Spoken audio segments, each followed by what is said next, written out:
At 6:30 on August 17, 1943, a cold wind swept across RAF Charleston as Colonel Curtis LeMay stood on the flight line, watching 146 B-17 Flying Fortresses roar to life.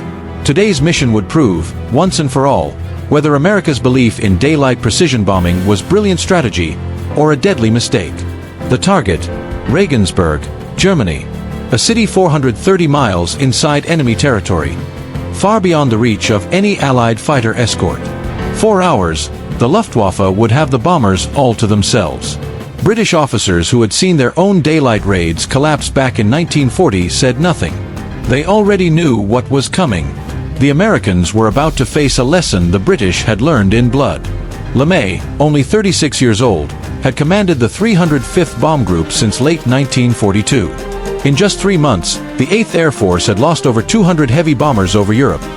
Most shot down on daylight raids where German fighters could see every move, set up perfect attack angles, and take their time killing. The British had tried this before, and failed. In December 1939, 24 Wellington bombers struck German naval ships near Wilhelmshaven in daylight. 12 were shot down, 50% losses in a single mission. Days later, another raid lost 12 of 22 Wellingtons. By mid-1940, daylight bombing was impossible. The RAF switched to night operations simply to survive. But night bombing had its own nightmare. Navigation was poor. Only 1 in 3 RAF crews actually hit within 5 miles of their targets. Factories survived. Bombs fell across empty countryside. Precision was impossible. So Britain adapted. If they couldn't hit a factory, they would hit the entire city around it. Air Chief Marshal Arthur Harris, commander of RAF Bomber Command, believed that destroying German cities, burning them night after night, would break Germany faster than any attempt at pinpoint precision. Hamburg, Cologne, Essen, the Ruhr. Whole cities were turned into firestorms. Ironically, the plan worked in unexpected ways. Bombing forced Germany to pull over 1 million workers away from frontline production to rebuild cities. Thousands of anti-aircraft guns were tied down defending the homeland instead of fighting in Russia. Fighter units stayed in Germany instead of the front. RAF night losses were still terrible, 3 to 4% per mission, sometimes much worse. But compared to American daylight losses, night bombing looked almost safe. The Americans studied all this and rejected it. They believed in precision. They trusted the Norden bomb sight, an $8,000 instrument said to be so accurate it could drop a bomb in a pickle barrel. In real combat, with clouds, cold, flak, and fighters, only 1/3 of bombs landed within 1,000 feet of the aim point. But that was still far better than night bombing. The disagreement came down to philosophy. Britain, bomb at night. Daylight is suicide without long-range fighters. America, our bombers are strong enough. Our formations are tight enough. Our gunners are skilled enough. Both sides were partly right.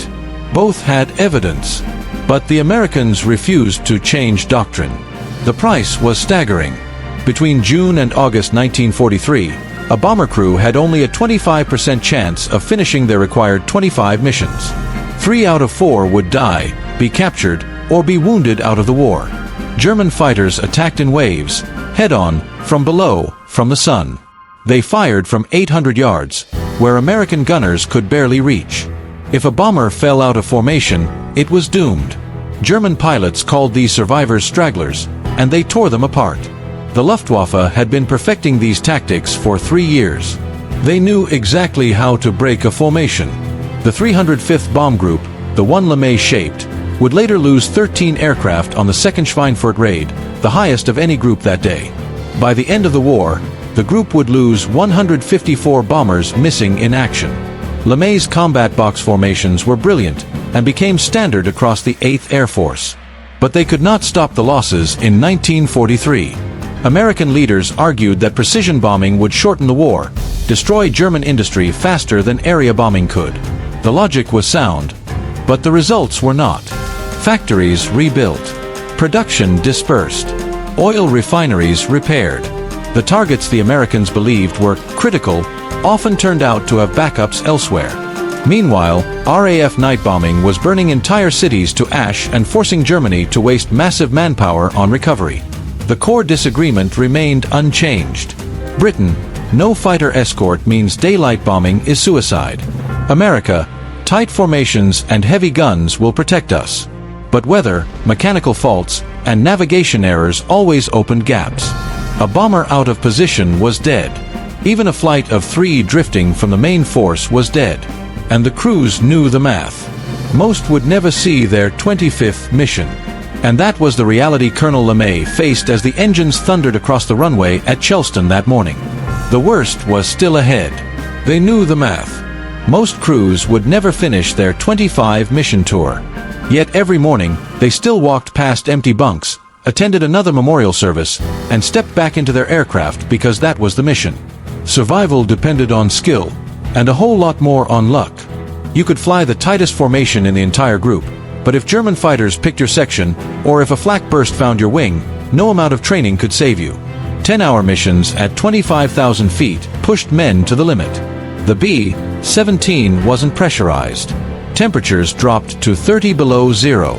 Heated flight suits failed, oxygen masks froze, fingers and toes went numb. Frostbite and hypoxia killed as efficiently as enemy cannons. Still, the doctrine sending these men into daylight skies remained unchanged. It came from the Air Corps Tactical School in Alabama, where theorists in the 1930s convinced themselves, and Washington, that precision daylight bombing could cripple an enemy nation without ever invading it.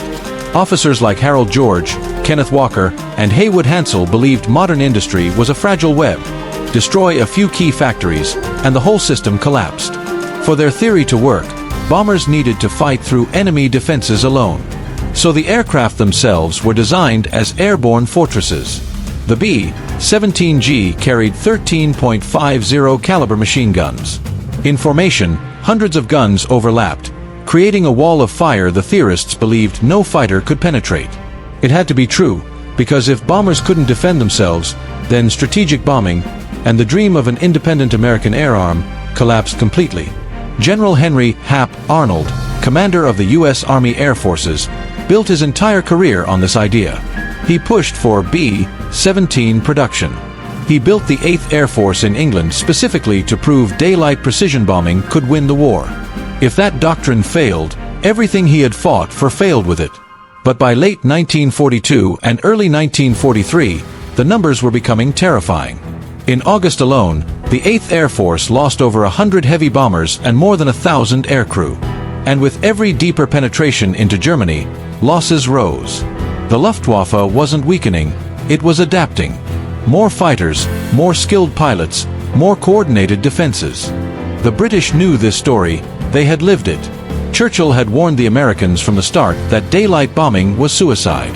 He didn't try to force them to stop, but he waited for the moment when the Americans would finally agree to switch to night operations. That moment came at the Casablanca Conference in January 1943. Roosevelt, Churchill, and their military staffs gathered to shape Allied strategy. One of the biggest questions on the table: should the Americans abandon daylight bombing and join the British at night?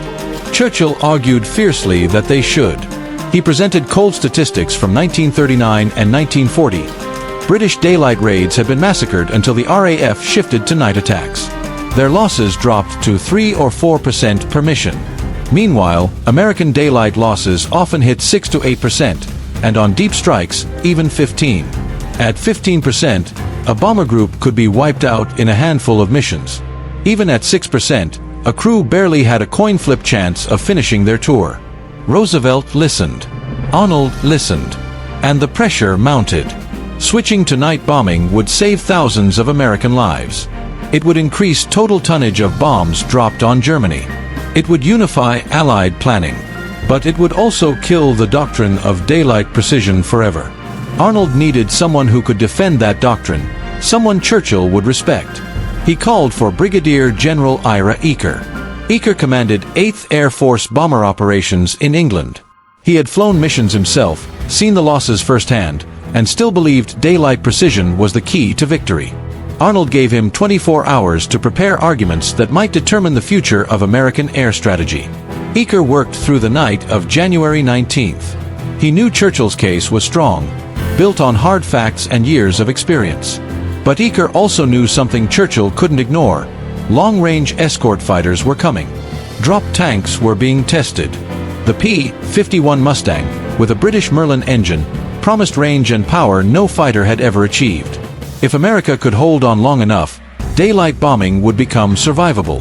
Eaker prepared a single, sharp, one-page memorandum, clear enough for Roosevelt, convincing enough for Churchill. It focused on 4 points. First, switching to night operations would halt the American bombing campaign for months. Crews would need retraining. Tactics would need rewriting. Factories would get time to rebuild. The war would last longer. Second, day and night attacks would crush Germany faster than night attacks alone. If Americans struck by day and the RAF struck by night, German workers would spend half their lives underground. German fighters and flak crews would get no rest. Germany's defenses would stretch to the breaking point. Third, American bombers were built for daylight combat. B-17s and B-24s carried heavier guns and armor than British aircraft.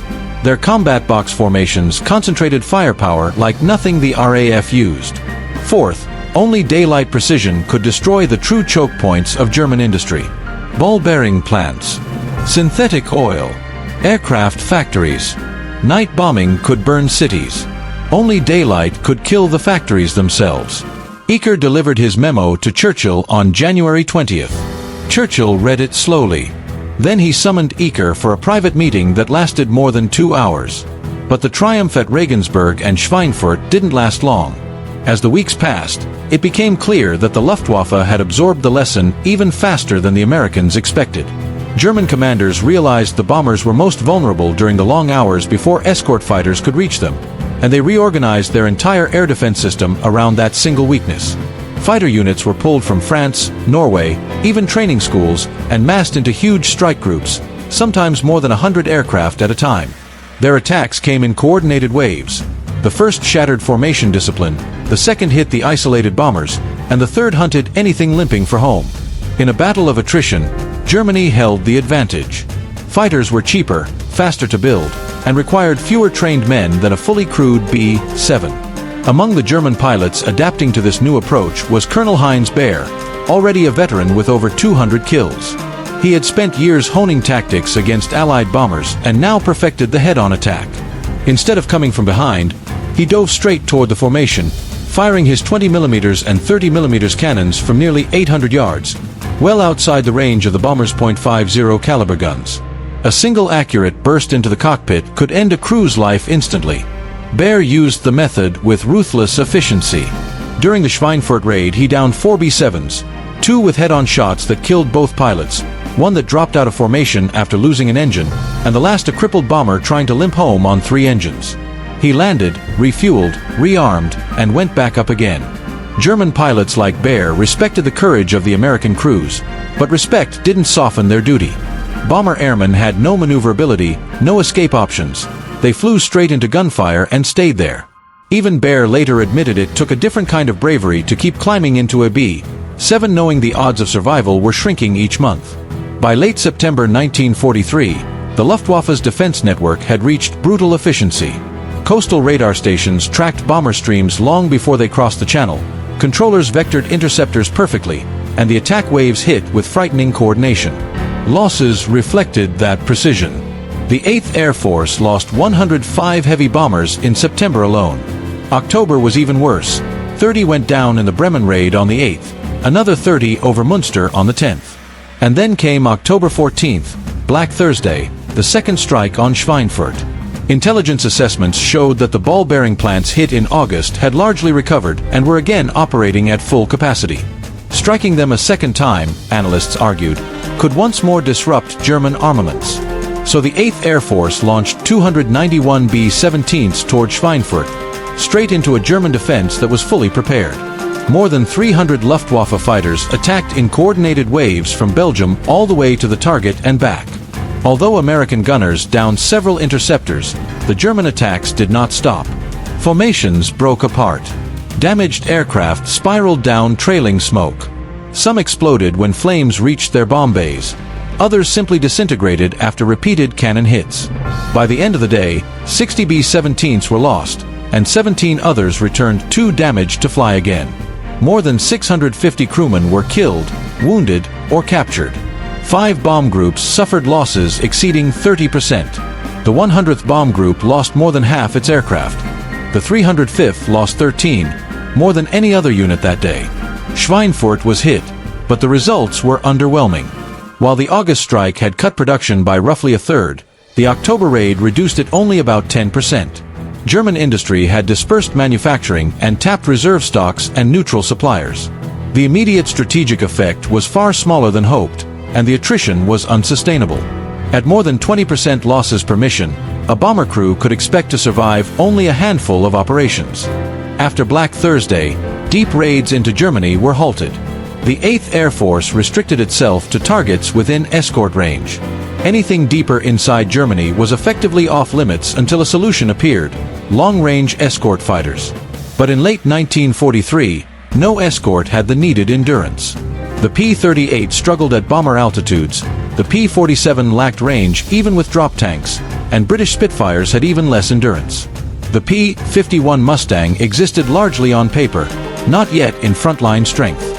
Until escorts arrived in real numbers, daylight bombing beyond the Ruhr was a death sentence. Critics declared the British had been right. Daylight bombing without escort was suicide. Even some American commanders privately agreed. But supporters pointed out that despite losses, the strategy was hurting German industry. Fighter output at Regensburg had fallen. Ball bearing production was repeatedly disrupted. Germany was diverting resources to air defense, spreading factories underground, and losing experienced fighter pilots faster than it could replace them. The question became who would crack first. General Henry Arnold chose to push forward. He accelerated production of P-47 drop tanks, demanded quicker delivery of Mustangs, and pressed P-38 groups to improve high-altitude tactics. But he also made a leadership change. In January 1944, Ira Eaker, who had built the 8th Air Force and argued for daylight bombing from the beginning, was reassigned to the Mediterranean. His replacement, Major General James Doolittle, brought a more aggressive mindset. Where Eaker insisted escorts stay with the bombers, Doolittle ordered fighters to range ahead, hunt German interceptors, and take the initiative. "Don't wait for them," he said. "Go find them and destroy them." This shift coincided with the arrival of the P-51 Mustang in operational numbers. By March 1944, Mustangs were escorting bombers to Berlin and back. German pilots who attacked bomber formations now faced fighters that were faster, more maneuverable, and flown by crews eager to fight. The impact was immediate. In February 1944, the Luftwaffe lost a third of its remaining fighter pilots. In March, losses climbed even higher. By spring, American fighters were destroying German interceptors at ratios of 4-to-1 or better. The Luftwaffe still had aircraft, but far too few experienced pilots left to fly them effectively. By May 1944, American bomber losses dropped below 3% per mission, levels crews had scarcely imagined during the nightmare months of 1943. Missions with Mustang escorts suddenly had a realistic chance of returning intact. When Allied forces landed in Normandy on June 6, 1944, the 8th Air Force effectively controlled the skies over Western Europe. Germany continued to build fighters, reaching peak output later that fall, but lacked trained pilots and, increasingly, fuel. The strategic bombing campaign, both day and night, was grinding Germany down. Between 1943 and 1945, the combined bomber offensive dropped more than 2 million tons of bombs on German-held territory. American daylight raids crippled key industrial targets. British night raids wrecked cities and infrastructure. Precision strikes on oil facilities in late 1944 were decisive. German tanks, aircraft, and even trucks were left stranded for lack of fuel. But the cost was immense. The 8th Air Force alone lost over 5,800 heavy bombers and 26,000 airmen. RAF Bomber Command paid an even heavier price. Whether the results justified those losses remains debated. Eaker never received full credit for championing daylight bombing. Ironically, the doctrine proved itself only after he had been transferred. He retired after the war, convinced the strategy had shortened the conflict, even if the price haunted him. Doolittle became a 4-star general and defended daylight precision bombing for the rest of his life. Curtis LeMay carried the torch into the Cold War, shaping the Air Force's reliance on overwhelming strategic power. Most bomber crews returned home quietly. They resumed civilian lives, raised families, and rarely spoke of the missions where survival had been a mathematical improbability. At Cambridge American Cemetery, the names of more than 5,000 missing airmen are carved in stone. Most lost over Germany with no known graves. Their sacrifice proved that daylight precision bombing could work, but only with long-range escort fighters, and only because thousands of young men climbed into their aircraft knowing the odds and flew anyway.